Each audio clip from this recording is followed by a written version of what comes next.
નમસ્કાર દોસ્તો, સુપરફાસ્ટ તાજા સમાચારમાં તમારું સ્વાગત છે। દેશ, દુનિયા અને ગુજરાતના તાજા, મોટા અને સૌથી મહત્વપૂર્ણ સમાચાર જાણીએ તે પહેલા તમે ચેનલમાં નવા હોય તો ચેનલને જરૂરથી સબસ્ક્રાઇબ કરીને વિડીયોને લાઇક કરી દેજો।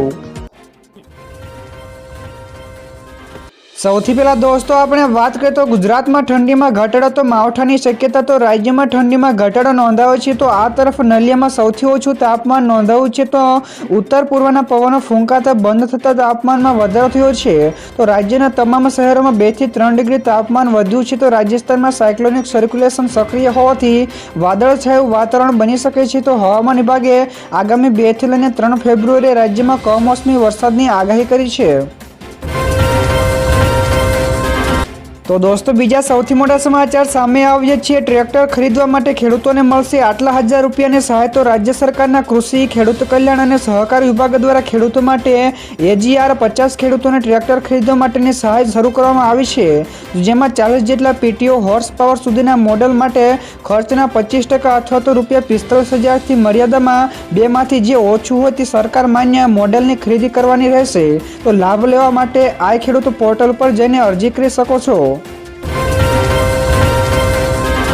ત્યાર પછી દોસ્તો આગળ વધુ એક સૌથી મોટા સમાચાર મળ્યા છે। ગુજરાતના ટેબ્લોએ ત્રીજા વર્ષે પણ હેટ્રિક સર્જી। જ્યાં દોસ્તો 26મી જાન્યુઆરીના રોજ 76માં પ્રજાસત્તાક દિવસે કર્તવ્ય પથ ઉપર રજૂ કરવામાં આવેલા ગુજરાત ટેબ્લોએ પોપ્યુલર ચોઇસ કેટેગરીમાં સૌથી વધારે મત મેળવીને હેટ્રિક સર્જી છે। તો 2023માં ક્લીન ગ્રીન એનર્જીયુક્ત ગુજરાત ટેબ્લોએ પ્રથમ સ્થાન મેળવેલ, જ્યારે 2024માં ધોરડોએ વર્લ્ડ બેસ્ટ ટુરિઝમ વિલેજ એટલે કે UNWTOએ ટેબ્લોએ પ્રથમ સ્થાન મેળવ્યું છે।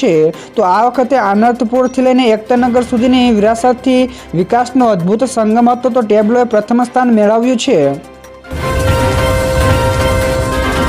તો દોસ્તો બીજા સૌથી અગત્યના સમાચાર સામે આવ્યા છે। વહાલી દીકરીઓ માટે ગુજરાત સરકારે ખોલ્યો 3000 કરોડનો પટારો। જ્યાં દોસ્તો વર્ષ 2019થી ગુજરાતમાં વહાલી દીકરી યોજના અમલી બનાવવામાં આવી છે। તો આ યોજના અંતર્ગત અત્યાર સુધીમાં 2.78 લાખથી પણ વધારે દીકરીઓએ 3000 કરોડથી પણ વધુની સહાયને મંજૂર કરવામાં આવી છે। તો દીકરીના માતા પિતાની વાર્ષિક આવક 2 લાખ રૂપિયા કે તેથી ઓછી હોય તેવા નાગરિકો આ યોજનાનો લાભ મેળવી શકે છે। તો ગુજરાત રાજ્યની પાત્રતા ધરાવતી દીકરીઓને ₹1,10,000 3 હપ્તામાં ચૂકવાય છે। ત્યારબાદ દોસ્તો ફટાફટ આગળના બીજા સમાચાર વિશે વાત કરવામાં આવે તો મુંબઈમાં પેટ્રોલ અને ડીઝલના વાહનો પર પ્રતિબંધની તૈયારી। જ્યાં દોસ્તો મહારાષ્ટ્ર સરકારે મુંબઈમાં ડીઝલ તેમજ પેટ્રોલના વાહનો પર પ્રતિબંધ મૂકવાની તૈયારી શરૂ કરી છે। તો વધતા જતા પ્રદૂષણને ધ્યાનમાં રાખીને 7 સભ્યો કમિટી બનાવાઈ છે, જે 3 મહિનામાં રિપોર્ટ આપશે। તો નિવૃત્ત IAS અધિકારી સુધીર શ્રીવાસ્તવે કમિટીનું નેતૃત્વ કરશે। તો કમિટી અભ્યાસ માટે એક્સપર્ટને પણ સામેલ કરી શકે છે। તો આ પ્રસ્તાવ મુંબઈ સાથે થાણે તેમજ રાયગઢ અને પાલઘર જિલ્લાઓનો પણ સમાવેશ થાય છે। તો દોસ્તો બીજા સૌથી મહત્વપૂર્ણ સમાચાર સામે આવ્યા છે। અમદાવાદમાં ફ્લાવર શોના 3 લાખથી પણ વધારે છોડ લોકો ખરીદી શકશે। જ્યાં દોસ્તો ફ્લાવર શો પૂરો થયા પછી મહાનગરપાલિકાએ 3 લાખથી પણ વધારે છોડ વેચાણ માટે મૂક્યા છે। તો દેશ અને વિદેશના આ છોડની કિંમત ₹10 થી માંડીને ₹235 સુધીની છે। તો જથ્થાબંધમાં છોડ ખરીદવા હોય તો ₹6 થી લઈને ₹150નો ભાવ રખાયો છે। તો મ્યુનિસિપલની કમિશનરે 5 નર્સરીઓમાંથી પણ લોકો આ છોડ ખરીદી શકે તેવી વ્યવસ્થા પણ કરવામાં આવી છે। તો વેચાણ 31 જાન્યુઆરી સુધી સવારે 9 થી લઈને બપોરે 1 વાગ્યા અને બપોરે 2 થી લઈને સાંજે 6 વાગ્યા સુધી કોર્પોરેશનની નર્સરીમાં ચાલુ રહેશે। તો દોસ્તો ત્યાર પછી આગળ વધુ એક સૌથી મહત્વપૂર્ણ સમાચાર મળ્યા છે। સરકારી પરીક્ષાઓની તૈયારી કરતા ઉમેદવારો માટે સારા સમાચાર। જ્યાં દોસ્તો સરકારી નોકરી મેળવવા ઈચ્છુક ઉમેદવારો માટે ખૂબ જ મહત્વપૂર્ણ સમાચાર મળ્યા છે। તો ગુજરાત પબ્લિક સર્વિસ કમિશન એટલે કે GPSCએ વર્ષ 2025નું કેલેન્ડર જાહેર કર્યું છે। તો કેલેન્ડરમાં જણાવ્યા અનુસાર વર્ષમાં કુલ 1751 જેટલી જગ્યાઓ પર ભરતી કરવામાં આવશે।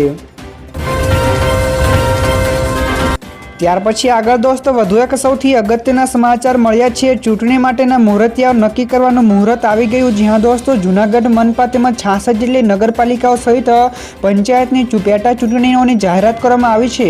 તો સ્થાનિક સ્વરાજ્યની ચૂંટણીઓમાં ઉમેદવારી કરવાની અંતિમ તારીખ 1 ફેબ્રુઆરી છે। તો જ્યારે ભાજપ પાર્લામેન્ટરી બોર્ડની બેઠક ગાંધીનગરમાં CMના અધ્યક્ષ સ્થાને મળશે। તો જેમાં ભાજપના મુહૂર્તિયાઓ નક્કી કરાશે। તો પ્રદેશ પ્રમુખ CR પાટીલ, સંગઠન મહામંત્રી તેમજ પાર્લામેન્ટરી બોર્ડ ના સભ્યો પણ ઉપસ્થિત રહેશે। ત્યારબાદ દોસ્તો આગળના બીજા સમાચારની ઝડપથી વાત કરવામાં આવે તો રાહુલ ગાંધીએ કહ્યું કે વીઆઈપી કલ્ચર ઉપર અંકુશ લગાવો. જી હા દોસ્તો, મહાકુંભની દુર્ઘટના ઉપર રાહુલ ગાંધીએ ટ્વિટર ઉપર પોસ્ટ કરીને વીઆઈપી કલ્ચર ઉપર સવાલો કર્યા છે. તો તેમણે લખ્યું છે કે મહાકુંભમાં ભાગદોડના કારણે અનેક લોકોના મોત અને ઘાયલ થવાના સમાચાર દુઃખદ છે.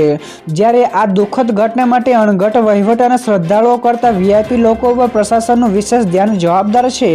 તો વીઆઈપી કલ્ચર બંધ થવું જોઈએ અને સામાન્ય લોકો માટે સારી વ્યવસ્થા પણ કરવી જોઈએ તેવું પણ જણાવ્યું હતું. તો દોસ્તો બીજા સૌથી મોટા સમાચાર સામે આવ્યા છે. 3 રાજ્યોમાં હિમવર્ષા થઈ શકે છે. જી હા દોસ્તો, હાલ પણ ગુજરાતમાં ઠંડી તો છે, તેની સાથે મધ્યપ્રદેશ, રાજસ્થાન અને છત્તીસગઢમાં ઠંડીની અસર ઓછી થઈ છે. તો બિહારમાં ધુમ્મસ માટે યલો એલર્ટ પણ જારી છે.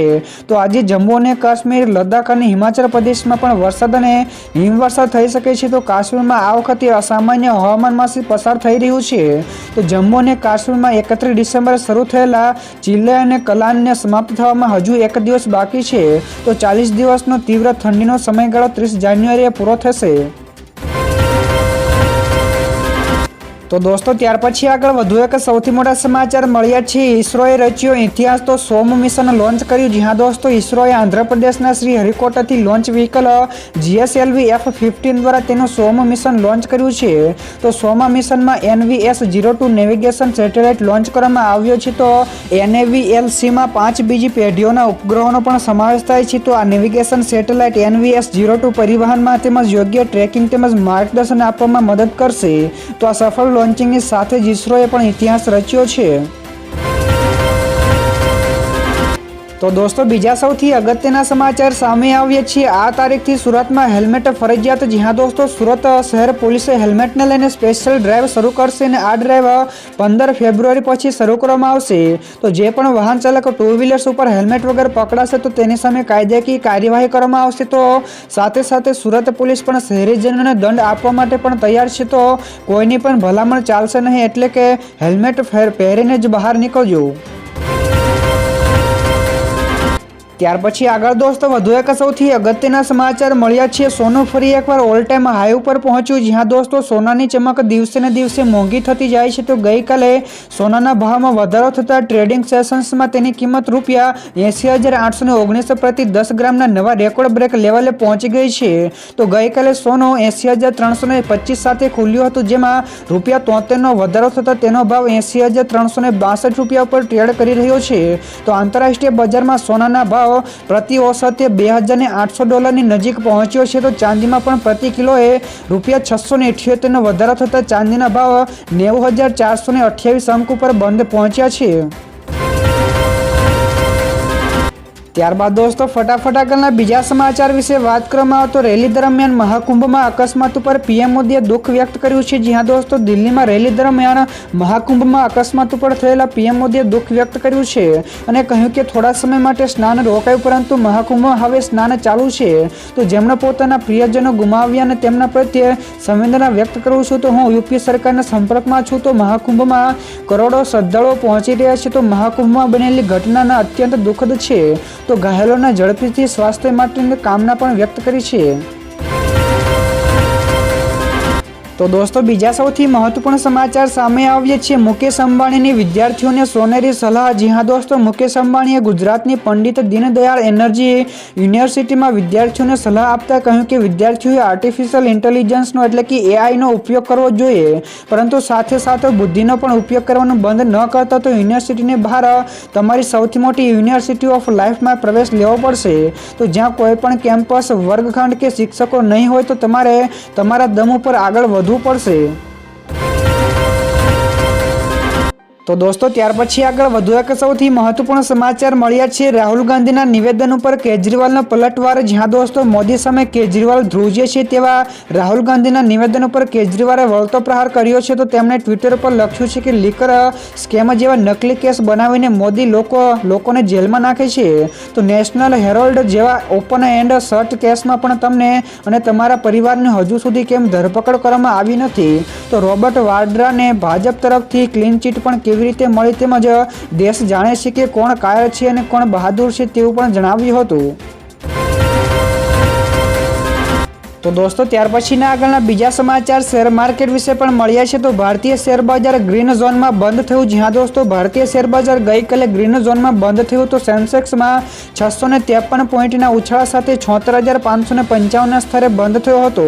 જ્યારે નિફ્ટી પણ 174 પોઈન્ટના ઉછાળા સાથે 23,174ના સ્તર ઉપર બંધ થયો હતો. મીડિયા, કેપિટલ ગુડ્સ તેમજ આઈટી તેમજ મેટલ અને રિયલ્ટી સૂચકાંકોમાં 0.2% વધારો થયો છે. જ્યારે ઓટો, બેંક, ફાર્મા તેમજ ઓઇલ અને ગેસના સૂચકાંકોમાં 0.5 થી લઈને 1.5%નો ઉછાળો આવ્યો હતો. ત્યારબાદ દોસ્તો આ સિવાયના બીજા સમાચારની ઝડપથી વાત કરવામાં આવે તો કચ્છમાં ગેરકાયદેસર દબાણો ઉપર ડિમોલિશન. જ્યાં દોસ્તો રાજ્યમાં ઘણા વિસ્તારોમાં સરકાર દ્વારા ગેરકાયદેસર દબાણો દૂર કરવાની કામગીરી પૂરજોશમાં કરવામાં આવી રહી છે. ત્યારે દેવભૂમિ દ્વારકા બાદ હવે કચ્છમાં પણ તંત્રનું બુલડોઝર ચાલ્યું છે અને ઘણા દબાણો દૂર કરવામાં પણ આવ્યા છે. તો આરોપીઓના ગેરકાયદેસર દબાણો પર બુલડોઝર ફેરવાયું છે. તો આરોપી કાસમ વિરુદ્ધ પણ આર્મ્સ પ્રોહિબિશન તેમજ મારામારી જેવા ગુનાહિત ઇતિહાસ પણ ધરાવે છે. તો દોસ્તો બીજા સૌથી મોટા સમાચાર સામે આવ્યા છે. ટાટા મોટર્સે નેક્સ્ટ જનરેશનના કોમર્શિયલ વાહનો લોન્ચ કર્યા. જ્યાં દોસ્તો ટાટા મોટર્સે ઇન્ડિયા મોબિલિટી ગ્લોબલ એક્સપો 2025માં નેક્સ્ટ જનરેશનનું કોમર્શિયલ વાહનોનું અત્યાર સુધીનું સૌથી મોટું પ્રદર્શન રજૂ કર્યું છે. તો તેમાં ઝીરો ઉત્સર્જન ઇલેક્ટ્રોનિક્સ મોડેલ પણ સામેલ છે. તો આ ઉપરાંત ભારતની સૌથી એડવાન્સ પિકઅપ ઇન્ટ્રા ઇલેક્ટ્રોનિક વાહન પિકઅપ પણ સામેલ છે. તો કંપનીએ આ નવીન ઇલેક્ટ્રિક વાહનોની સાથે સાથે સસ્ટેનેબિલિટી પ્રત્યે પોતાની પ્રતિબદ્ધતા પણ દર્શાવી હતી.